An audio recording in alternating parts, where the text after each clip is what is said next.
ओम भूर्भुवः स्वः तत्सवितुर्वरेण्यं भर्गो देवस्य धीमहि धियो यो न प्रचोदयात्। प्यारे सजनों, महर्षि दयानंद जिस वक्त छोटी आयु के थे उनका नाम मूलशंकर था और उनके पिताजी ने उनको बाध्य किया, उनको बार बार दबाव दिया उनके ऊपर और कहा बेटा आज तने शिव जी का व्रत करना है, शिवरात्रि का व्रत करना है। तो बालक 14 साल की उम्र का था। पिताजी के दबाव में आकर के अपनी कोई बुद्धि नहीं थी और पिताजी की बात मान करके शिवरात्रि के दिन व्रत रखा, उपवास रखा। और उनके पिताजी ने कहा बेटा मंदिर में चलेंगे और मंदिर में शिवजी महाराज के पास जाकर के बैठेंगे, वहाँ बहुत से पुजारी हैं और वहीं तूने बैठना है चाल करके और शिवजी की तरफ सारी रात तूने देखना है। ये बालक चला जाता है मंदिर में अपने पिता के साथ और वहाँ जाकर के शिवजी का जो लिंग है, शिवजी की जो पिंडी है, उसकी तरफ टकटकी लगा करके एक नजर उसकी तरफ देखता है। और देखते देखते क्या होता है, चूहे आते हैं बिलों से निकल करके और जितने पुजारी थे, जितने व्रत रखने वाले लोग थे, उन्होंने तो व्रत कर रखा था। किसी ने तो पेड़े खा रखे थे, किसी ने सामकिए खा रखे थे, किसी ने फल फ्रूट खा रखा था और ये बालक निराहार था, इसने कुछ नहीं खा रखा था। तो और जो जितने पुजारी थे वो सारे के सारे थोड़ी देर के बाद सो गए, नींद आ गई सबको और ये बालक बैठा रहा। कुछ देर के बाद क्या चमत्कार देखता है, बिलों से चूहे आते हैं और चूहे आकर के शिवजी की पिंडी के ऊपर कबड्डी खेलते हैं और कुश्ती लड़ते हैं, फल फ्रूट खाते हैं। उस नजरिए को देख करके, उस नजारे को देख करके और बालक चकित रह जाता है। और बालक ने अपने पिताजी को जगाया और कहते हैं पिताजी ये शिवजी तो असली शिवजी नहीं है, ये संसार की रक्षा कैसे करेगा, ये तो खुद की रक्षा भी नहीं कर सकता। और बालक क्या कहता है, ये भक्ति ये पूजा मेरे काम की नहीं, मेरे काम की नहीं। ये भक्ति ये पूजा मेरे काम की नहीं, मेरे काम की नहीं। ये भक्ति और ये पूजा मेरे काम की नहीं, मेरे काम की नहीं।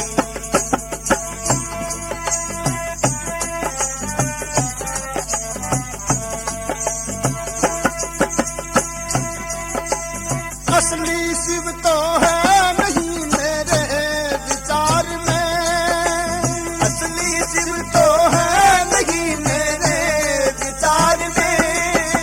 शिव ऐसे बिकते अनेकों हैं बाजार में, शिव ऐसे बिकते अनेकों हैं बाजार में। नींद भी गई और जो भूख से मरे, लड्डू और पतासे चढ़ाए हैं बेकार में। ये भक्ति और ये पूजा मेरे काम की नहीं, मेरे काम की नहीं। ये भक्ति और ये पूजा मेरे काम की नहीं, मेरे काम की नहीं। कहा पिताजी देखो, जिस शिव जी की आप प्रशंसा कर रहे थे, जिसकी बड़ाई आप कर रहे थे, उस शिव जी के ऊपर तो चूहे कूद रहे हैं और वो शिव जी इनको हटा भी नहीं सकता। संसार की रक्षा कैसे करेगा पिताजी? हम तो आए थे अपनी प्यास को मिटाने के लिए, अपने दिलों में जो अरमान थे उनको पूरा करने के लिए आए थे, लेकिन यहाँ तो शिव जी नहीं है। मंदिर में आए थे प्यास को मिटाने के लिए, मंदिर में पास को मिटाने के लिए। लेकर मिठाई हम शिव पे चढ़ाने के लिए, लेकर मिठाई हम शिव पे चढ़ाने के लिए।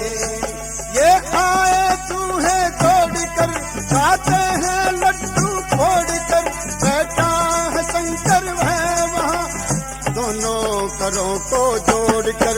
ये भक्ति और ये पूजा मेरे काम की नहीं, मेरे काम की नहीं। ये भक्ति और ये पूजा मेरे काम की नहीं, मेरे काम की नहीं।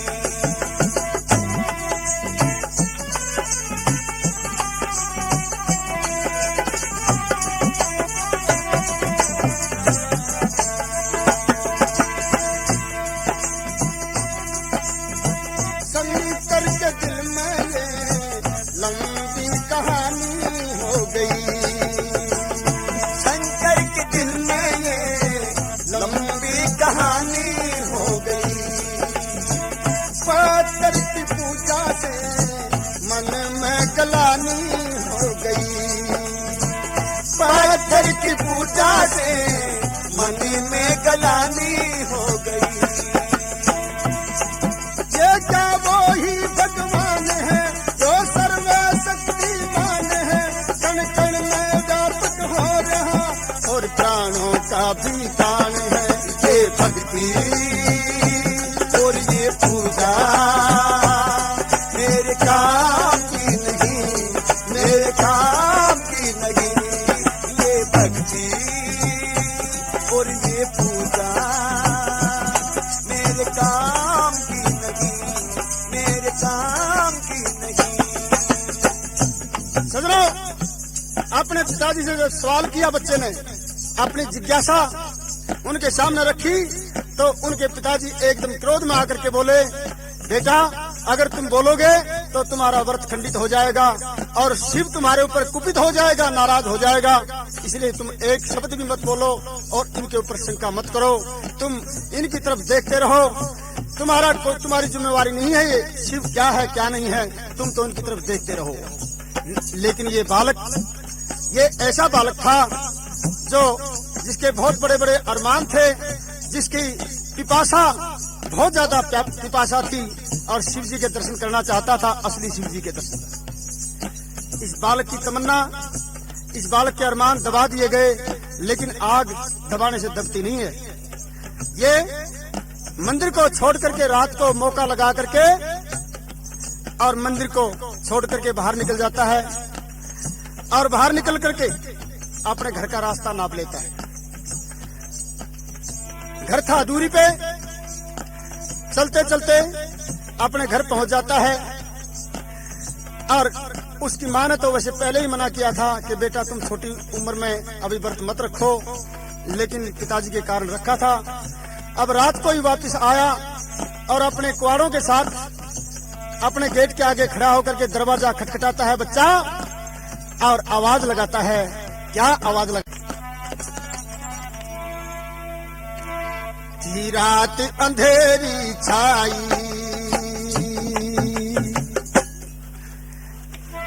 थी रात अंधेरी छाई, आकर आवाज लगाई, दरवाजा खोलो माई के शिव जी मिला नहीं, के शिव जी मिला नहीं माँ मेरी।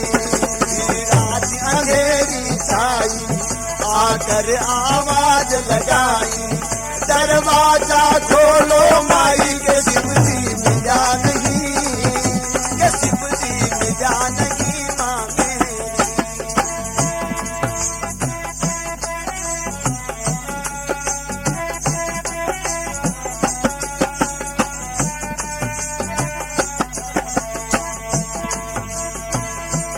मन कल से भोजन त्यागा, मन कल से भोजन त्यागा, मन कल से भोजन त्यागा, और सारी रात भर जागा, और सारी रात भर जागा। एक देखा नजारा अभागा के वो दुख गिरा नहीं, के वो दुख गिरा नहीं माँ मेरी। रात अंधेरी छाई, आकर आवाज लगाई, दरवाजा खोलो माई के शिव जी मिला नहीं, के शिव जी मिला नहीं माँ मेरी।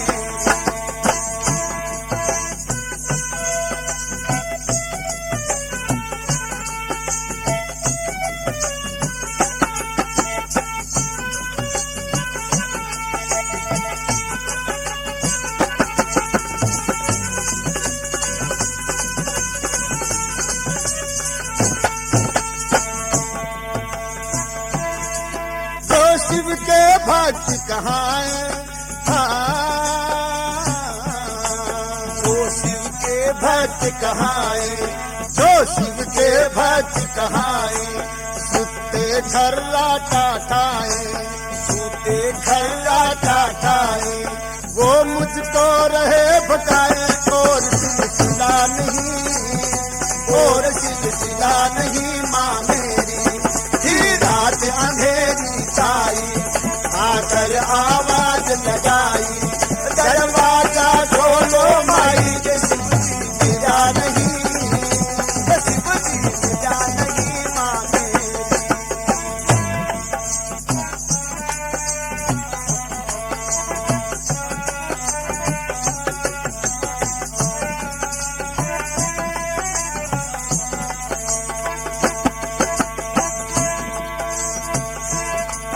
दिल से एक चूहा आया हो, दिल से एक चूहा आया, जिसने तेरा बेटा जगाया। दिल से एक चूहा आया, जिसने तेरा पूत जगाया। मल किया चढ़ावा खाया, कि शिव जी हिला नहीं, कि शिव जी हिला नहीं माँ मेरी। रात अंधेरी छाई, आकर आवाज लगाई, दरवाजा खोलो माई के शिव जी मिला नहीं, के शिव जी मिला नहीं माँ मेरी।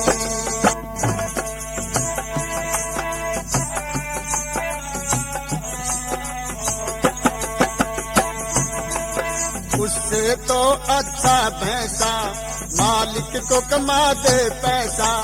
उससे तो अच्छा भैंसा मालिक को कमा दे पैसा। तुझ सिंह यो मेरठ जैसा और कोई जिला नहीं, और कोई जिला नहीं माँ मेरी। जी रात अंधेरी छाई, आकर आवाज लगाई, दरवाजा खोलो माई के शिव जी मिला नहीं, के शिव जी मिला नहीं माँ मेरी। रात अंधेरी छाई, आकर आवाज लगाई, दरवाजा खोलो माई के शिव जी मिला नहीं, के शिव जी मिला नहीं माँ मेरी।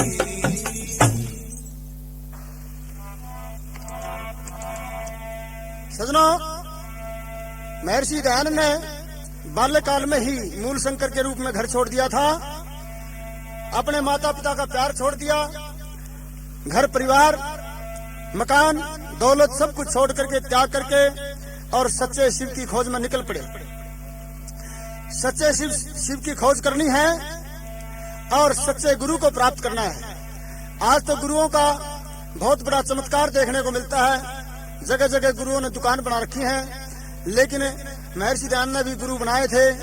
और वो मथुरा के अंदर एक अंधे नेत्रहीन स्वामी विरजानंद जी अपनी पाठशाला के अंदर ये देख रहे थे कि कोई मेरे को ऐसा शिष्य मिले जो मेरी भावनाओं को, मेरी इच्छाओं को पूरी करे और वेदों का प्रचार करे। स्वामी दयानंद संन्यास लेकर के और गुरु की खोज में जा रहे थे, घूम रहे थे, तो किसी ने बताया कि मथुरा में एक दंडी स्वामी है और उनके पास चले जाओ, वो तुम्हारी सभी भावनाओं को पूरी कर सकते हैं, तुम्हें पढ़ा सकते हैं वेदों को। अब महर्षि दयानंद अपने गुरु की कुटिया के आगे जाकर के कुआर खटखटाए तो अंदर से आवाज आई, कौन?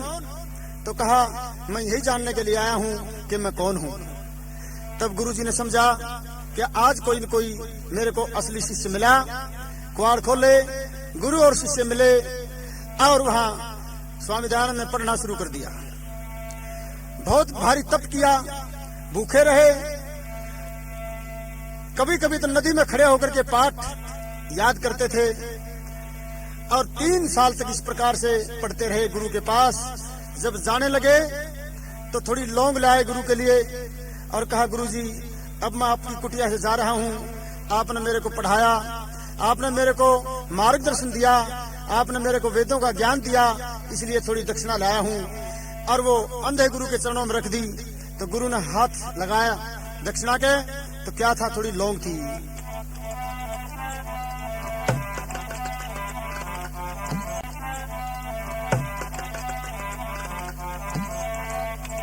और गुरुजी एकदम से बोले, अरे बेटे दयानंद, मैंने तेरे को पढ़ाया, मैंने तेरे ऊपर जो मेहनत की है उसका यही फल है क्या?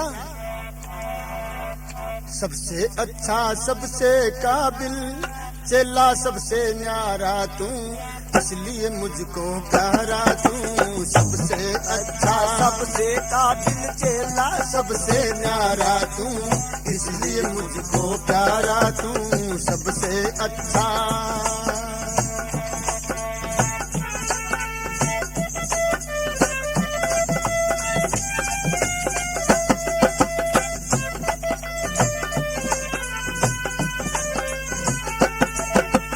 घोर तपस्या करी है मैंने बेटा तुझे पढ़ाने में, घोर तपस्या करी है मैंने बेटा तुझे पढ़ाने में। आरस और अनारस विद्या ठीक ठीक समझाने में, वेद ज्ञान की पूंजी दे दी, पा गया सही किनारा तू, इसलिए मुझको प्यारा तू। सबसे अच्छा, सबसे अच्छा, सबसे काबिल चेला, सबसे न्यारा तू, इसलिए मुझको प्यारा तू। सबसे अच्छा, सबसे काबिल चेला, सबसे न्यारा तू, इसलिए मुझको प्यारा तू। क्या उसका फल यही है बेटा, लौंग शेर भर लाया तू? क्या उसका फल यही है बेटा, लौंग शेर भर लाया तू? गुरु दक्षिणा देने को ये भेंट चढ़ाने आया तू। लौंग जरासी दे करके पाना चाहता छुटकारा तू, इसलिए मुझको प्यारा तू। सबसे अच्छा, सबसे काबिल चेला, सबसे न्यारा तू, इसलिए मुझको प्यारा तू। सबसे अच्छा। अब इतनी सुनकर के महर्षि दयानंद बोल उठे, कहा, गुरुजी मेरे पास क्या है, मैं आपको क्या दे सकता हूँ? मेरे पास तो एक कमंडल है और एक लंगोट मेरे पास है और ये 2-4 पुस्तक हैं मेरे पास, मैं आपको क्या दे सकता हूँ? मेरे पास कोई बहुत बड़ी बिल्डिंग नहीं, मेरे पास जमीन जायदाद नहीं, मेरे पास प्लाट नहीं, मेरे पास कार नहीं, कोठी नहीं, मैं आपको क्या दे सकता हूँ? मेरे पास में धन दौलत और कार न बंगले कोठी है, मेरे पास में धन दौलत कार न बंगले कोठी है। ब्रह्मचर्य और वेद की विद्या ये क्या दौलत छोटी है। अपना जीवन भेंट चढ़ा दे, मान ले वचन हमारा तू, इसलिए मुझको प्यारा तू। सबसे अच्छा, सबसे अच्छा, सबसे काबिल चेला, सबसे न्यारा तू, इसलिए मुझको प्यारा तू। सबसे अच्छा। गुरु ने कहा, बेटा तुम्हारे पास तो वो दौलत है, तुम्हारे पास तो वो धन है जो संसार में और किसी के पास है ही नहीं। अरे बेटा, तेरे पास तो वेदों की विद्या है, तेरे पास ब्रह्मचर्य की शक्ति है, तेरे पास योग विद्या है, तू सारे संसार को बदल सकता है। और बेटा, असली जो वेद की विद्या थी वो छुप गई, लुप्त हो गई बेटा, और लोग भटक रहे हैं। देश के मत और पंथ अनेकों इस देश के अंदर फैल गए हैं वेद के विरुद्ध। और कहा, बेटा उनको मिटा करके वेदों का प्रचार करो। और पंथ अनेकों हैं या वेद की विद्या छूट गई। मत और पंथ अनेकों हैं या वेद की विद्या छूट गई। पट कर है नर नारी प्यारे देश की किस्मत फूट गई।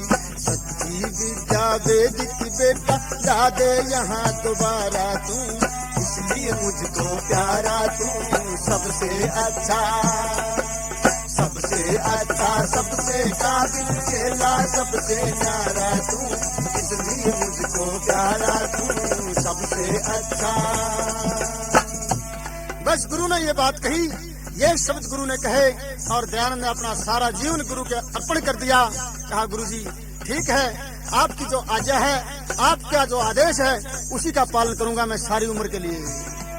दयानंद ने और कोई योजना दिमाग में बना रखी होगी, पता नहीं क्या बना रखी होगी, वो सारी योजनाएं एकदम से मिटा करके और अपने गुरु को अपना जीवन पूरा सौंप दिया। कहा मुझे स्वीकार गुरु जी पूरा पर्ण निभाऊंगा। कहा मुझे स्वीकार गुरु जी पूरा पर्ण निभाऊंगा। वेदों का प्रचार करूंगा, आगे कदम बढ़ाऊंगा। नाम रख इस प्रचार में अपना, ला दे जीवन सारा तू, इसलिए मुझको प्यारा तू सबसे अच्छा, काबिल चेला सबसे न्यारा तू, इसलिए मुझको प्यारा तू सबसे अच्छा, ओ सबसे अच्छा, सबसे काबिल चेला सबसे न्यारा तू, इसलिए मुझको प्यारा तू सबसे अच्छा। प्यारे सज्जनों, एक बार महर्षि दयानंद प्रचार करते करते घूमते घूमते वो जहां भी रहते थे, जहां भी जाते थे, अपनी पूरी साधना तो करते ही थे। 3-3 घंटे 4-4 घंटे समाधि लगाते थे जंगल में प्रभु से मिलने के लिए, और संसार का उपकार भी करते थे और परमात्मा से प्यार भी करते थे। एक दिन गंगा के किनारे बैठे महर्षि दयानंद प्रभु के ध्यान में मगन थे और समाधि लगाए बैठे थे। तो संसार के लोग उनको समझ नहीं पाए थे। मुसलमान भी उनको अपना विरोधी मानते थे, पौराणिक भी उनको अपना विरोधी मानते थे, ईसाई भी अपना विरोधी मानते थे, लेकिन वो किसी के विरोधी नहीं थे, सबके हितैषी थे, लेकिन समझ नहीं पाए थे लोग। तो गंगा के किनारे एक दिन बैठे प्रभु के ध्यान में आसन जमा करके और ध्यान मगन बैठे थे, समाधि लगाए बैठे थे, और इधर से 2 मुसलमान आ जाते हैं। और मुसलमानों ने क्या देखा, ये तो वही बाबा है जो हमारे कुरान का खंडन करता है, हमारे मजहब का खंडन करता है।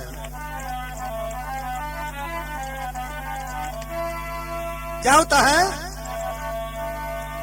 अरे बैठे ऋषि जी समाधि लगाए, गंगा किनारे पे आसन जमाए, वो बैठे ऋषि जी समाधि लगाए, गंगा किनारे पे आसन जमाए, बैठे ऋषि जी समाधि लगाए, किनारे पे आसन जमाए।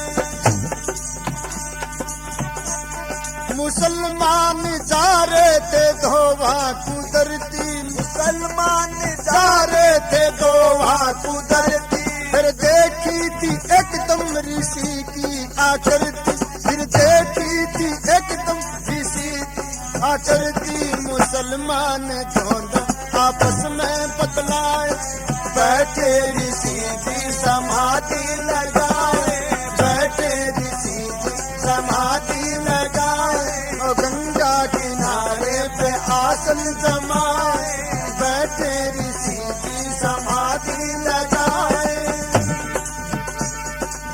क्या बतलाया आपस में दोनों मुसलमान?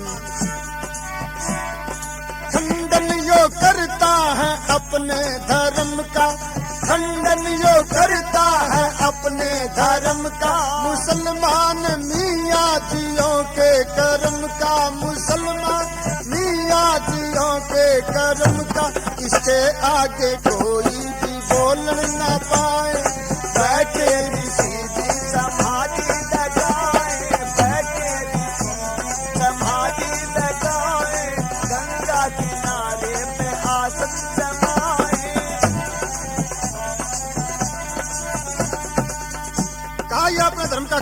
चाहता है और आज अकेला बैठा है, इसके पास कोई नहीं है और मौका पड़ा यहीं पे गंगा है और इसको दोनों उठा करके और गंगा में फेंक देते हैं। ना बाबा आवेगा ना ताली बाजेगी और ये सदा के लिए मर जाएगा, पिंड छूट जाएगा। इस प्रकार से सलाह मिला करके दोनों मुसलमान आए। क्या बोले? चलो इसको गंगा के जल में बहा दे, चलो इसको गंगा के जल में बहा दे, सदा के लिए सारा झगड़ा मिटा दे, सदा के लिए सारा झगड़ा मिटा दे। वो करके मसौरा मुसलमान आए, करके मसौरा मुसलमान आए, बैठे ऋषि जी समाधि लगाए,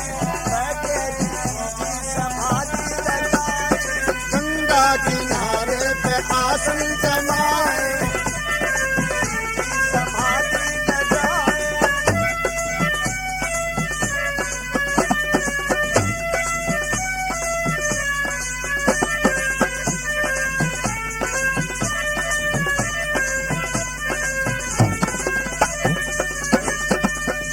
और सलाह मिलाई कि एक भुजा को तू पकड़ ले और एक को मैं पकड़ लूंगा, दोनों 1 2 3 करके और इसको उठा के गंगा में फेंक देंगे। दोनों तरफ से चिपट गए ऋषि का, वो दोनों तरफ से चिपट गए ऋषि का, पर अपनी ना परवाह थी उनमें किसी का, पर अपनी ना परवाह थी उनमें किसी का।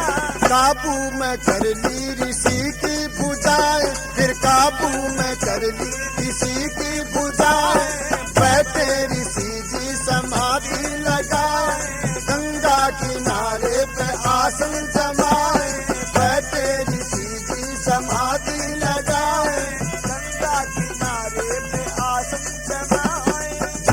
दोनों ने आकर के और ऋषि की भुजाओं को पकड़ लिया और एकदम हाथ लगते ही ऋषि को भी मालूम पड़ गया कि दुष्ट हैं और तेरा प्राण करना चाहते हैं, तेरे को मारना चाहते हैं। संभल गए।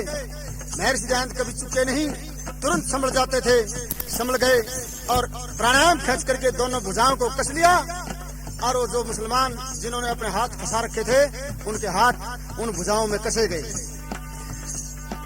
और खुद खड़े हो गए। उनका शरीर था 7.25 फुट लंबा, बड़े भारी लंबे तगड़े थे। खुद खड़े हो गए मुसलमानों को लेकर के और कहा, तुम मेरे को फेंकोगे, तुम खुबात करोगे, मेहनत करोगे, इस काम को मैं ही कर देता हूँ।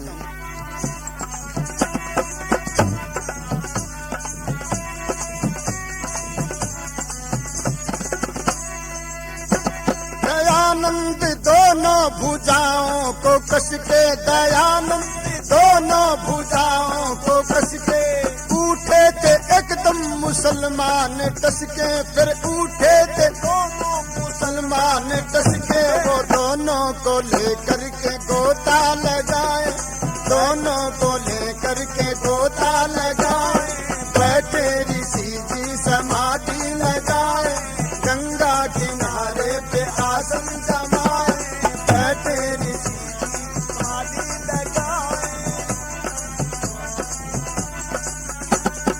जब दोनों को लेकर के छलांग मार गए महर्षि दयानंद और दोनों पानी में पड़े और नाक में पानी बढ़ा, आंख में पानी बढ़ा, कान में पानी बढ़ा और दोनों ने सोचा तो बहुत बड़ी भाई आए थे नमाज पढ़ने के लिए, रोजे गढ़ में घल गए, होगी समस्या खड़ी, जान अपने आप दे दी जान पूछ करके। मुसलमान सोचे बनी खूब भाई, मुसलमान सोचे बनी खूब भाई, करी याद फिर तो खुदा की खुदाई, करी याद फिर तो खुदा की खुदाई, करी याद फिर तो खुदा की खुदाई। बड़े जल में दोनों जने तल मिलाए, बड़े जल में दोनों जने मिलाए, वो बैठे ऋषि जी समाधि लगाए, गंगा किनारे पे आसन जमाए, समाधि लगाए। फिर दयानंद तो दया के सागर थे, क्योंकि उनका नाम भी देखो आप दया से शुरू होता है और दया पे खत्म होता है, दयानंद। दया के सागर थे, दया आ गई, सोचा दुष्ट हैं ये तो तेरे को मारना चाहते थे, अगर तू भी इनको मारेगा तो दोनों बराबर हो गए, इसलिए छोड़ दिया उनको। दयानंद ने करके दया उनको छोड़ा, दयानंद ने करके दया उनको छोड़ा। राम रख पता फिर लगा थोड़ा थोड़ा, राम रख पता फिर लगा थोड़ा थोड़ा। किनारे पे आके कहा लाख पाए, बैठे ऋषि जी समाधि लगाए, बैठे ऋषि जी समाधि लगाए। गंगा किनारे पे आसन जमाए, बैठे ऋषि जी समाधि लगाए, गंगा किनारे पे आसन जमाए।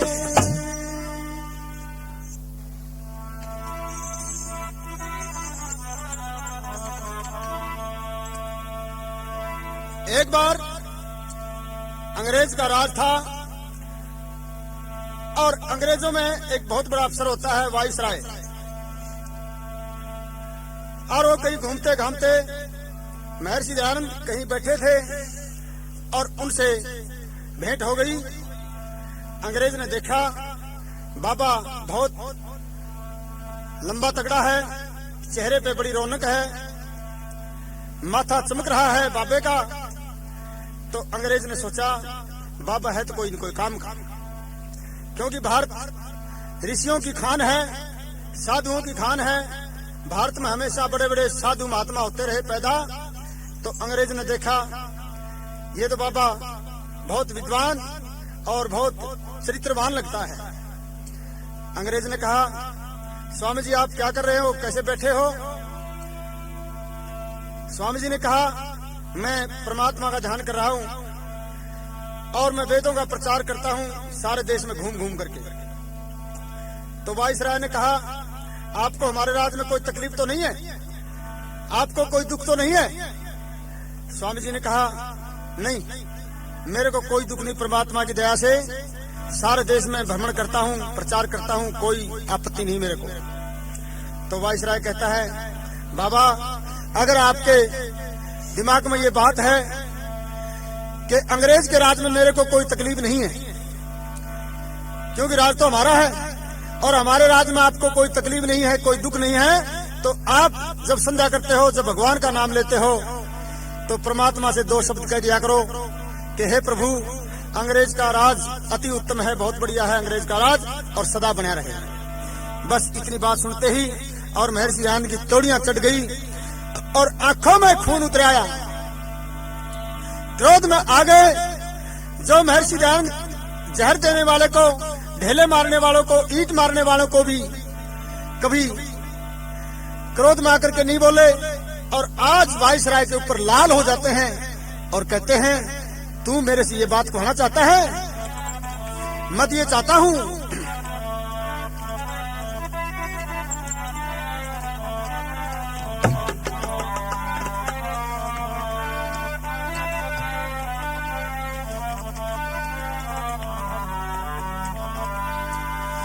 अरे अंग्रेजों को मैं यहाँ से बाहर चाहता हूँ, अंग्रेजों को मैं यहाँ से बाहर चाहता हूँ। भारतीयों का भारत में अधिकार चाहता हूँ, भारतीयों का भारत में अधिकार चाहता हूँ। अंग्रेजों को मैं यहाँ से बाहर चाहता हूँ, भारतीयों का भारत में अधिकार चाहता हूँ, भारतीयों का भारत में अधिकार चाहता हूँ।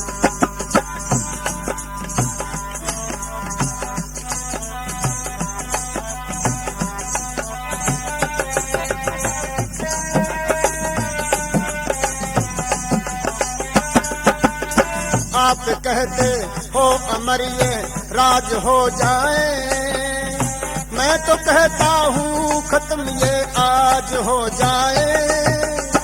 आप कहते हो अमर ये राज हो जाए, मैं तो चाहता हूँ खत्म ये आज हो जाए। हर मिनट और हर घड़ी हर बार चाहता हूँ, हर मिनट और हर घड़ी हर बार चाहता हूँ भारतीयों का भारत में अधिकार चाहता हूँ। भारतीयों का भारत में अधिकार चाहता हूँ।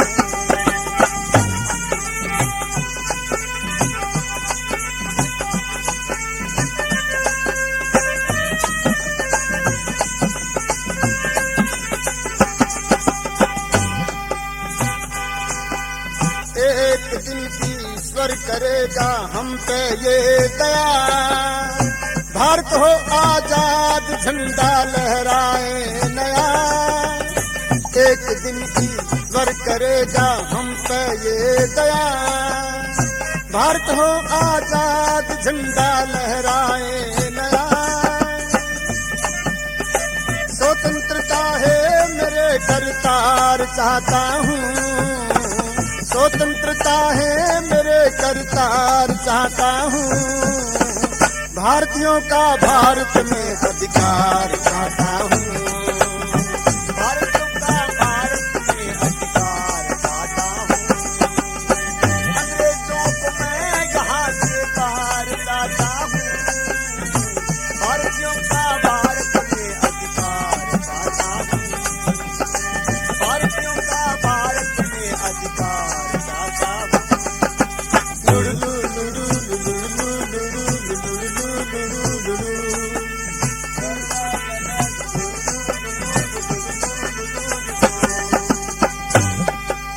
मैं तो करता हूँ विनय मेरे परमात्मा, अंग्रेजों का हो जाए जल्दी से खात्मा। मैं तो करता हूँ विनय मेरे परमात्मा, अंग्रेजों का हो जाए जल्दी से खात्मा।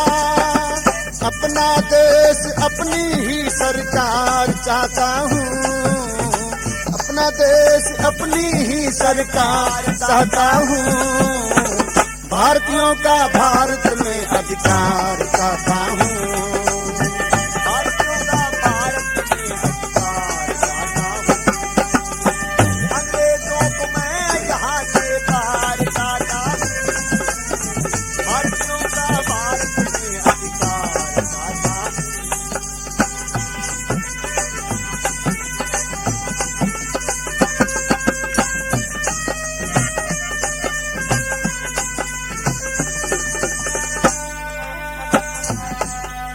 देश मेरा है गुलामी की जंजीरों में, जोश आएगा कभी भारत के वीरों में। देश मेरा है गुलामी की जंजीरों में, जोश आएगा कभी भारत के वीरों में।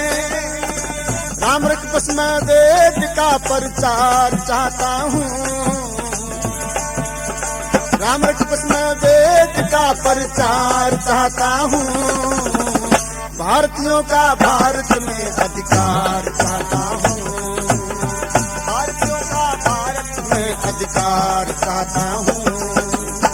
अंग्रेजों को मैं यहाँ से बाहर चाहता हूँ, भारतीयों का भारत में अधिकार चाहता हूँ। भारतीयों का भारत में अधिकार चाहता हूँ। इस प्रकार से महर्षि दयानंद की बात सुन करके और वाइसराय जो इतना बड़ा राजा और जिनके राज में सूर्य नहीं छिपता था, ऐसे उत्तर को सुन करके और इतना बड़ा वाइसराय जो अफसर है वो उसका छोटा सा मुंह हो जाता है और अपनी ही जबान को लेकर के चला जाता है, क्योंकि महर्षि दयानंद के दिल और दिमाग में ये बात थी कि मैं देश को सबसे पहले आजाद करवाऊं। जब देश आजाद हो जाएगा तो उसके बाद में सारे काम बढ़ सकते हैं, सारी बातें बढ़ सकती हैं। जब तक आजादी नहीं आएगी तब तक नहीं बात बनेगी। इसलिए महर्षि ने मुंह तोड़ जवाब दिया वाइसराय को, और वाइसराय पैरों की तरफ देखता चला गया, क्योंकि सन 1857 के अंदर झांसी वाली रानी ने जो गदर में भाग लेकर के बहुत बड़ा चमत्कार दिखाया था, ये महर्षि दयानंद की शिक्षा थी। उन्होंने उसको जगाया, उसको समझाया और झांसी वाली रानी को तैयार कर दिया। तो एक 2 लाइन स्वामी नित्यानंद ने गीत लिखा था, उसकी 2 लाइन बोलता हूँ। आजादी के प्रोधा, आजादी के सूत्रधार कौन थे? महर्षि दयानंद थे। अरे आजादी की राही बताई दयानंद ने, आजादी की राही बताई